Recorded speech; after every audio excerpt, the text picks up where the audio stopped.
This week on Environment, melting glaciers, new lakes, energy opportunities in a changing alpine landscape. We don't want to use any more electricity with nuclear. Ice being lost at a rate faster than expected. How quick and how serious? In the space of a year, it's lost 25 meters. Melting ice sheets contain enormous methane deposits, a time bomb for the climate or a valuable untapped resource. We'd expect this to have serious environmental repercussions.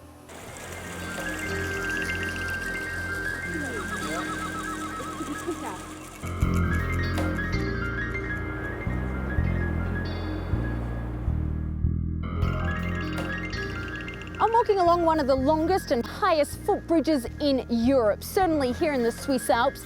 It was built to carry people over Lake Trift, a lake that didn't exist 10 years ago. People used to be able to walk right up this mountain, but today the glacier tongue moves further and further away. An irreplaceable loss for the environment, but an unexpected win for the region in other ways.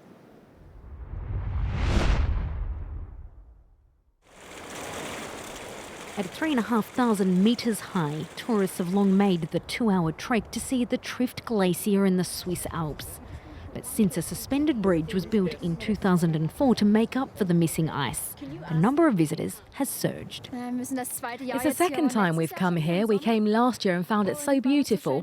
We wanted to come again. David Volken is also making his way up the mountain, but for a different reason.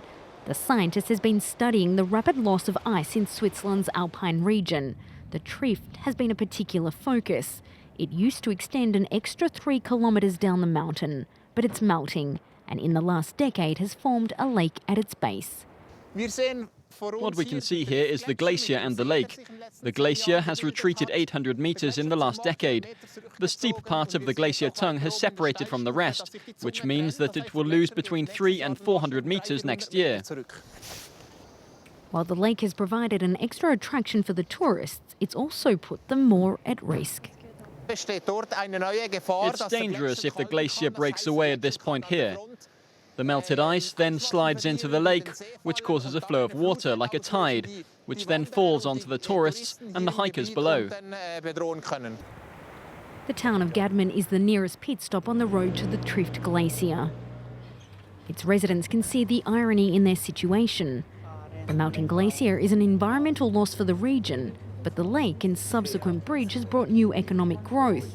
And in a town like this, every Swiss franc counts. It brings more people and it brings jobs and also for the farmers it's very good because they can selling their products directly to the customers, to the people who are coming to this place, and that's a good thing. But this changing alpine landscape is offering yet another, much larger financial opportunity. And this is one of our power stations which produces electricity from the water which is stored in our lakes. Hydropower currently provides 56% of Switzerland's electricity. This company already has 5 dams in the region. It's considering building another, using the Trift Glacier's recently formed lake. We don't want to use any more electricity with nuclear. If we want to fill the gap with hydroelectricity, we need the storage. As the ice continues to melt, hundreds of new lakes are appearing in this mountainous region. This one here at the base of the Rhone Glacier falls in a federally protected zone, but could eventually be reclassified as a potential site for a future dam.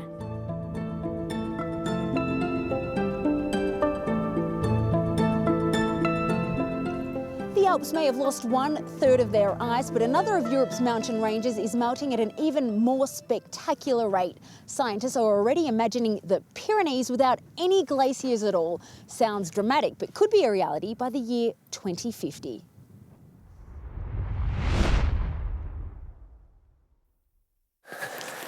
Pierre René has been studying glaciers in the Pyrenees for 12 years now. Soon, though, he may have nothing to study. Due to global warming, ice, which was once thought would last forever, is now in the process of disappearing. Around the same time each year, Pierre comes back here to measure the glaciers using a fixed point in the rock called a spit. So, we've arrived at the end.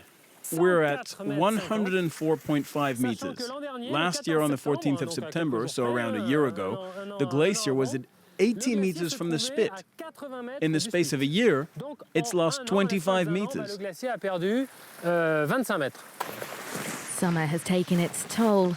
At this rate, this glacier, called the Glacier du Talon, will have disappeared in 30 years' time. A familiar story across the Pyrenees where glaciers are melting quickly. A striking difference in the glacier's appearance is evident when photos taken at the start of the 20th century are compared with those taken more recently. Some glaciers have totally evaporated. To highlight this, Pierre heads to a well-known summit where over the last 10 years one glacier has completely disappeared. We've got an old photo of this glacier and the records of 1911. We know at that time it measured close to 38 acres. Today there's nothing left. The accelerated disappearance of these glaciers is the first sign of the troubles to come.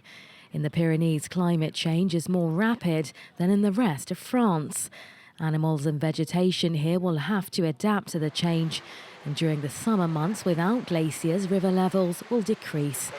The threat of torrential rains at other times of the year is also very real. For Carlo Cruz-Cramp, who spends most of his year outside with 200 sheep, dry land and varying types of wind are cause for concern. It keeps getting hotter and hotter. The grass won't grow like it did before, and therefore the sheep will stop grazing higher up in the mountains. It will be a bit of a curse for us.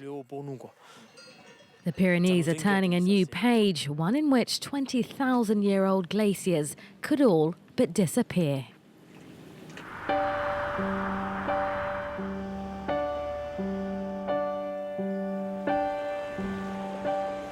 When glaciers melt, an obvious effect is an increase in water flow, but a less talked about consequence has scientists worried. There's fears that global warming could release methane trapped in ice sheets in the Arctic and Antarctic. Methane is a harmful greenhouse gas, but it's also a potential source of energy. This ice is one of nature's mysteries. It's not made up of water, but methane hydrate, a frozen gas which could be the energy of tomorrow. Its deposits are double the global reserves of all gas, oil and coal deposits combined. The majority lie beneath the ocean floor, but a fifth of deposits are found in permafrost, the frozen ground in Siberia, Greenland and the Earth's poles, with the potential to replace other energy sources. This natural gas is thought to be a significant potential resource for our energy needs later in this century. But methane hydrate also has its drawbacks. It's difficult and costly to extract. Some specialists say it should only be used once oil becomes too expensive or runs out. It's also very polluting, emitting a greenhouse gas 30 times that of carbon dioxide. After 10 years, this converts to the less toxic CO2, but its lifespan still stretches to some 100,000 years.